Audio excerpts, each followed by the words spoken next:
അപ്പോൾ നമ്മൾ ഇന്ന് എടുത്തിരിക്കുന്നത് കൺട്രോൾ ട്രാൻസ്ഫോമറിനെ കുറിച്ച് എക്സ്പ്ലെയിൻ ചെയ്യാനാണ്. അപ്പോൾ നമ്മളിവിടെ ഇതിൻ്റെ കൺട്രോൾ ട്രാൻസ്ഫോമറിൻ്റെ വയറിംഗ് നമ്മൾ ചെയ്തിട്ടുണ്ട് കേട്ടോ. അപ്പോൾ നമുക്ക് മൾട്ടിമീറ്റർ വെച്ചിട്ട് ഇതിൻ്റെ വോൾട്ടേജ് എത്രയുണ്ടെന്ന് നോക്കാം. ഇന്ന് നമ്മൾ ഡിസ്കസ് ചെയ്യാൻ പോകുന്ന കൺട്രോൾ ട്രാൻസ്ഫോമറെ കുറിച്ചാണ്. നമുക്കറിയാം കൺട്രോൾ ട്രാൻസ്ഫോമർ എന്ന് പറയുന്നത് ഇൻഡസ്ട്രിയൽ ഓട്ടോമേഷനിൽ കൺട്രോൾ പാനലുകളിൽ ഏറ്റവും കൂടുതൽ ഉപയോഗിക്കുന്ന ഒരു ഡിവൈസാണ്.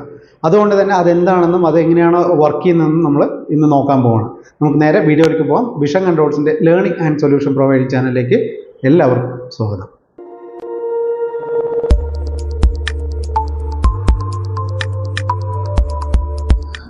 അപ്പോൾ നമ്മൾ ഇന്ന് എടുത്തിരിക്കുന്നത് കൺട്രോൾ ട്രാൻസ്ഫോമറിനെ കുറിച്ച് എക്സ്പ്ലെയിൻ ചെയ്യാനാണ്.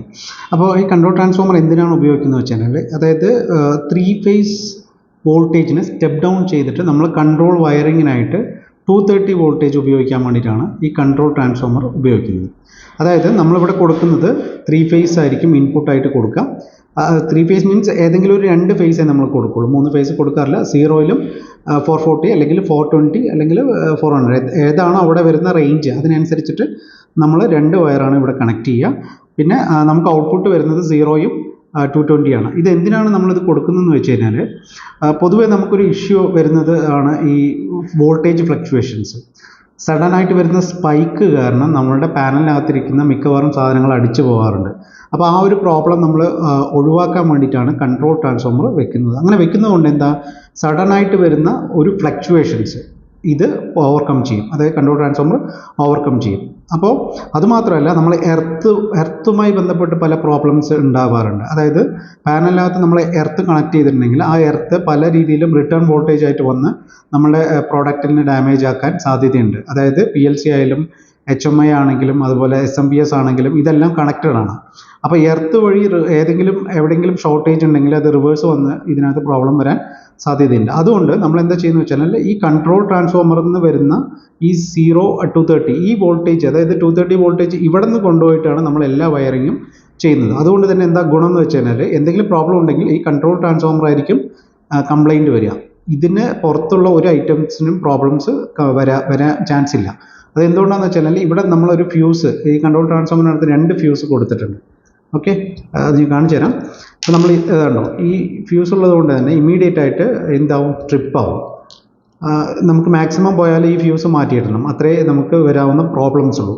അതുകൊണ്ട് തന്നെ നമ്മുടെ പാനൽ സൈഡിലോട്ട് വളരെ സേഫ്റ്റി എപ്പോഴും നമുക്ക് നിർത്താൻ പറ്റും. ഇതാണ് ഇതുകൊണ്ടുള്ള ഒരു ഏറ്റവും വലിയൊരു അഡ്വാൻറ്റേജ് എന്ന് പറയുന്നത്.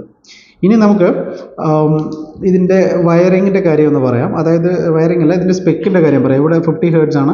ഈ VA വോൾട്ടേജ് ആംപിയർ ഈ റേഞ്ച്, ഈ ഒരു സ്പെക്കിലാണ് ഇത് സെലക്ട് ചെയ്യുക. അതായത് പാനലിനകത്ത് നമുക്ക് എത്ര കൺസപ്ഷൻ വരുന്നുണ്ട്, എത്ര ആംപ്സിൻ്റെ ലോഡ് ഉപയോഗിക്കുന്നുണ്ട്, അതിനനുസരിച്ചിട്ട് നമ്മൾ ഇതിൻ്റെ 50 VA മാറ്റി ചിലപ്പോൾ 150 VA അല്ലെങ്കിൽ 200 VA 350 VA അങ്ങനെ നമുക്ക് കൂടുതൽ റേഞ്ചിലോട്ട് അത് മാറ്റേണ്ട വരും. ഓക്കെ, അപ്പോൾ VA നോക്കിയിട്ടാണ് മെയിനായിട്ട് സെലക്ട് ചെയ്യുക. പിന്നെ നമുക്ക് എത്ര ലൈൻ വേണമെന്നുള്ളത്, ചിലപ്പോൾ ഇവിടെ ഒരു 230 ഇത് മാത്രം പോരാ, നമുക്ക് ഒന്നിൽ കൂടുതൽ 230 വേണമെങ്കിൽ മൾട്ടിപ്പിൾ ലൈൻ നമുക്ക് അവൈലബിൾ ആയിരിക്കും. പിന്നെ പ്രത്യേകിച്ച് ഇതിനകത്ത് വലിയ കാര്യങ്ങളൊന്നുമില്ല. വയറിംഗ് കണക്ട് ചെയ്യാനുള്ള ടെർമിനൽസ് കൊടുത്തിട്ടുണ്ട്. ഇത് നല്ല വെയിറ്റ് ഉണ്ട്, അതായത് അറൗണ്ട് ഒരു 2 kg ഒക്കെ വരും. ഇത് അത്യാവശ്യം നല്ല വെയിറ്റ് ഉണ്ട്. ഓക്കെ, അപ്പോൾ ഇത് പാനലിനകത്ത് നമ്മൾ ഫിക്സ് ചെയ്യേണ്ടത് ഇതിനകത്ത് നെട്ടും ബോൾട്ടും കൊടുത്തിട്ട് ഈ ഒരു ഏരിയ കൊടുത്തിട്ടുണ്ട്. അപ്പോൾ ഇവിടെയാണ് നമ്മൾ ഇതിനെ ഫിക്സ് ചെയ്ത് വെക്കേണ്ടത്. അപ്പോൾ ഏകദേശം മനസ്സിലായി എന്ന് വിചാരിക്കുന്നു. ഇനി നമുക്കിത് ജസ്റ്റ് ഇതിലൊരു വയർ, അതായത് ഇതിനകത്തൊരു ലോഡ് കൊടുത്ത് നമുക്ക് ഒരു ലൈറ്റ് ഒന്ന് ഓൺ ചെയ്തിട്ട് നമുക്ക് നോക്കാം. Okay, thank you. അപ്പോൾ നമ്മളിവിടെ ഇതിൻ്റെ കൺട്രോൾ ട്രാൻസ്ഫോമറിൻ്റെ വയറിംഗ് നമ്മൾ ചെയ്തിട്ടുണ്ട് കേട്ടോ. അപ്പോൾ ഇവിടെ ആദ്യം നമ്മൾ 3 ഫേസ് വന്നിട്ട് ഈ MCBയുടെ ഇൻപുട്ടിൽ കൊടുത്തു. അതിൻ്റെ ഔട്ട്പുട്ട് 2 ഫേസാണ് നമ്മൾ നേരെ ഈ ട്രാൻസ്ഫോമറിൻ്റെ 0-ലും അതുപോലെ 400-ലുമാണ് നമ്മൾ കണക്ട് ചെയ്തിരിക്കുന്നത്. അതാണ് ഈ 2 വയേഴ്സ് എന്ന് പറയുന്നത്. ഓക്കെ, ഈ 2 വയേഴ്സ് എന്ന് പറഞ്ഞാൽ 0-ലും 400-ലുമാണ് കണക്ട് ചെയ്തിരിക്കുന്നത്. അതെന്താ വെച്ചാൽ 400 മാറ്റി നമുക്ക് 440-ലോ 420-ലോ എല്ലാം കണക്ട് ചെയ്യാം, 380-ലോ കണക്ട് ചെയ്യാം. അത് ഇൻപുട്ടിൽ വരുന്ന നമ്മളുടെ വോൾട്ടേജിൻ്റെ ആവറേജ്, അതിൻ്റെ ഒരു റേഷ്യോ അനുസരിച്ചിട്ടാണ് അത് കണക്ട് ചെയ്യേണ്ടത്. ഫോർ എക്സാമ്പിൾ നമുക്ക് 440 ആണ് വരുന്നുണ്ടെങ്കിൽ ഔട്ട്പുട്ടിൽ അതേപോലെ ഈ 220 കറക്റ്റായിട്ട് കിട്ടും. ഓക്കെ, അതല്ലെങ്കിൽ ഇപ്പോൾ ഈ 400-ൻ്റെ ആവറേജ് ആണ് വരുന്നുള്ളതെങ്കിൽ നമുക്കിവിടെ ഇതേപോലെ കറക്റ്റ് 220 വോൾട്ടേജിൽ നിന്ന് ചെറിയ രീതിയിൽ വ്യത്യാസം വരും. അതായത് ചുരുക്കി പറഞ്ഞാൽ ചില ഏരിയകളിൽ 380 ആയിരിക്കും ആവറേജ് വരിക, ചിലവിടെ 400 ആയിരിക്കും, ചിലവിടെ 420 ആയിരിക്കും, അല്ലെങ്കിൽ 440 ആയിരിക്കും. ഏതാണോ വരുന്നത് ആ ടെർമിനൽ വേണം നമ്മൾ കണക്ട് ചെയ്യാൻ വേണ്ടിയിട്ട്, സീറോയും ആ ടെർമിനൽ കണക്ട് ചെയ്യാൻ. പിന്നെ നമുക്ക് ഔട്ട്പുട്ട് നമ്മൾ സീറോയും 220 വോൾട്ടേജ് എടുത്തിട്ടുണ്ട്. ഇത് നേരെ നമ്മൾ MCBയുടെ ഇൻപുട്ടിൽ കൊടുത്തിട്ടുണ്ട്. MCBയുടെ ഇൻപുട്ടിൽ നിന്ന് നേരെ നമ്മൾ ഔട്ട്പുട്ടായിട്ട് ഈ ഒരു ലൈറ്റ് കണക്ട് ചെയ്തിട്ടുണ്ട്. ഓക്കെ, ഇതൊരു ഡെമോ പർപ്പസിന് വേണ്ടി മാത്രമാണ്. അപ്പോൾ നമുക്ക് ജസ്റ്റ് ഒന്ന് ഓൺ ചെയ്തിട്ട് ഇതിൻ്റെ വർക്കിംഗ് ഒന്ന് നോക്കാം. ജസ്റ്റ് ഓൺ ചെയ്ത് വർക്ക് ആവുന്നുണ്ടോ ഇല്ലയോ എന്ന് നോക്കാം.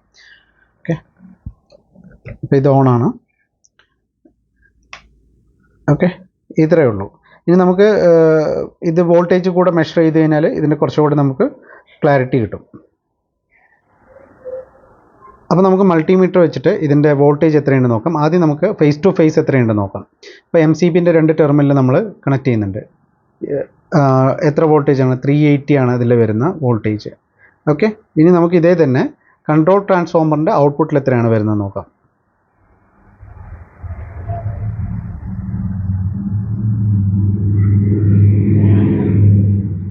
ഉണ്ടോ? 230 വോൾട്ടേജ് ആണ് ഇവിടെ വരുന്നത്. 230 ഇല്ല, 210, 213 ആ റേഞ്ചിലാണ് വോൾട്ടേജ് വരുന്നത്. ഓക്കെ, അപ്പോൾ നമ്മൾ ഇത് ബേസിക്കലി ഇതൊരു സ്റ്റെപ്പ് ഡൗൺ ട്രാൻസ്ഫോമർ ആയിട്ടാണ് ഇത് ആക്ട് ചെയ്യുന്നത്. അപ്പോൾ ഏകദേശം എല്ലാവർക്കും മനസ്സിലായെന്ന് വിചാരിക്കുന്നു.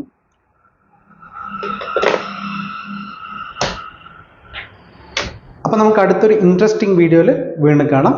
Thank you.